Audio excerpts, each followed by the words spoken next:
থাইল্যান্ডের রাজধানী ব্যাংককে অনুষ্ঠিতব্য বিমস্টেক সম্মেলনের শেষে সাইডলাইনে একটি বৈঠক হবার কথা রয়েছে ভারতের প্রধানমন্ত্রীর সঙ্গে বাংলাদেশের অন্তর্বর্তীকালীন সরকারের প্রধান উপদেষ্টা ডক্টর মোহাম্মদ ইউনূসের। এমনই একটি খবরের নিশ্চয়তা পাওয়া গেছে এবং নাম প্রকাশ না করার শর্তে প্রধান উপদেষ্টার অফিসের একজন বলেছেন বৈঠকটি খুব সম্ভবত শুক্রবারে।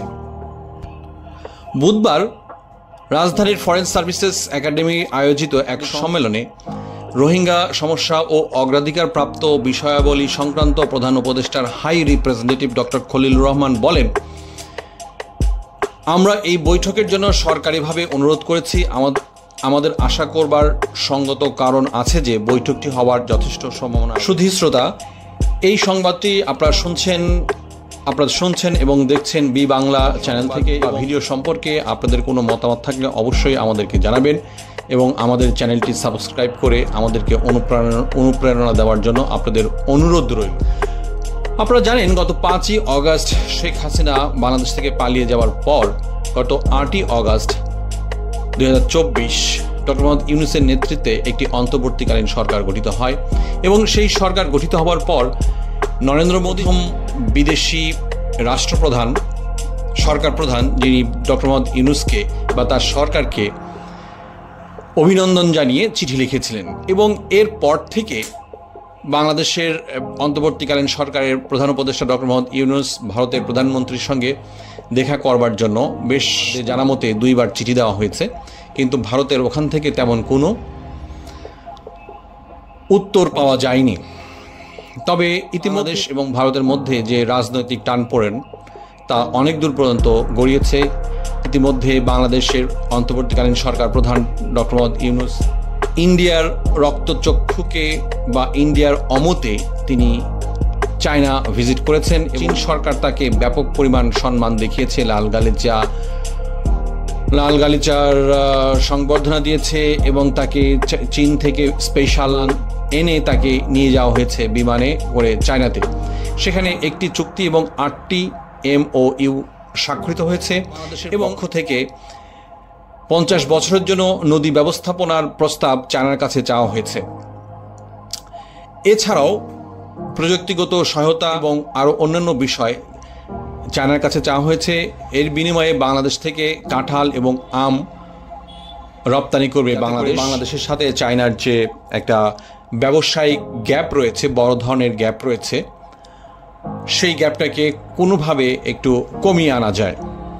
তবে যে সরকার প্রধানের যে চায়না ভ্রমণ, এটা ইন্ডিয়া কোনোভাবেই মেনে নিতে পারেনি, কারণ ইন্ডিয়ার সাথে চায়নার একটা সবসময় স্নায়ুযুদ্ধ চলছে সেই বছর ধরে।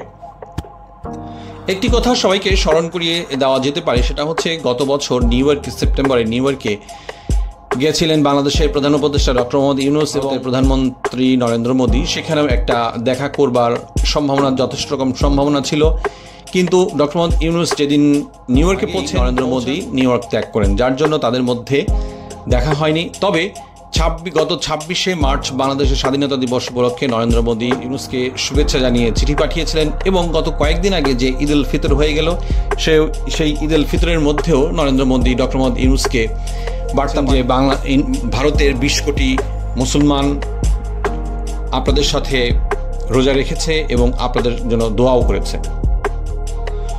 ইতিপূর্বে যথেষ্ট রকম আলোচনা ছিল যে এবং একটা হাই ভোল্টেজ সোশ্যাল মিডিয়াতে বা বিভিন্ন মিডিয়াগুলোতে কথা ছিল যে আদৌ কি ডক্টর মোহাম্মদ ইউনূসের সঙ্গে নরেন্দ্র মোদীর সাক্ষাৎ হবে, এই নিয়ে অনেক ছিল জল্পনা কল্পনা। কিন্তু আজ সরকারি সূত্র বলেছে এই সম্মেলনের ফাঁকে প্রধান উপদেষ্টা ডক্টর মোহাম্মদ ইউনূসের সঙ্গে ভারতের প্রধানমন্ত্রী নরেন্দ্র মোদীর যাচ্ছে।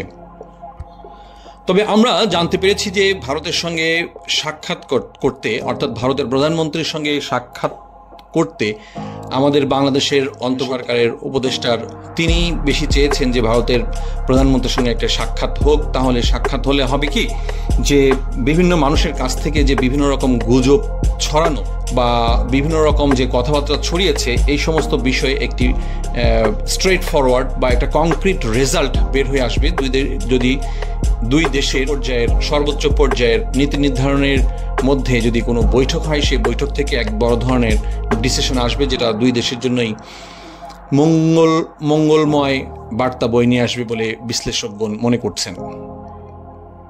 বিমস্টেকের পরবর্তী চেয়ারম্যান হতে যাচ্ছে বাংলাদেশ এবং বলা হয়েছে যে এই সম্মেলনের শেষের দিন বিমস্টেকের পরবর্তী চেয়ারম্যান পদ থাইল্যান্ডকে বাংলাদেশের প্রধান উপদেষ্টা ডক্টর মোহাম্মদ ইউনূসের হাতে অর্পণ হবে এবং এরপর থেকে বিমস্টেকের সম্পূর্ণ রকম কার্যক্রম পরিচালনার মুখ্য ভূমিকা পালন করবে বাংলাদেশ।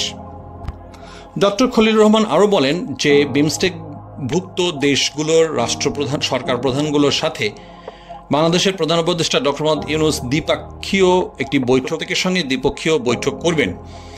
এছাড়া দুটি চুক্তি ও একটি সমঝোতা স্মারক স্বাক্ষরিত হওয়ার বিষয়ে স্পষ্ট ধারণা পাওয়া গেছে। এই চুক্তি শেষে বা এই সম্মেলন শেষে আগামী 4 এপ্রিল ঢাকার উদ্দেশ্যে থাইল্যান্ডের রাজধানী ব্যাংকক ত্যাগ করবেন ডক্টর মোহাম্মদ ইউনূস। বলা যেতে পারে যে আজকের যে বা বুধবারে যে সাংবাদিক সম্মেলন হয়েছিল ফরেন সার্ভিসেস একাডেমিতে, সেই সাংবাদিক সম্মেলনে ছিলেন প্রধান উপদেষ্টার প্রেস সচিব শফিকুল আলম ও উপপ্রেস সচিব আবুল কালাম আজাদ মজুমদার।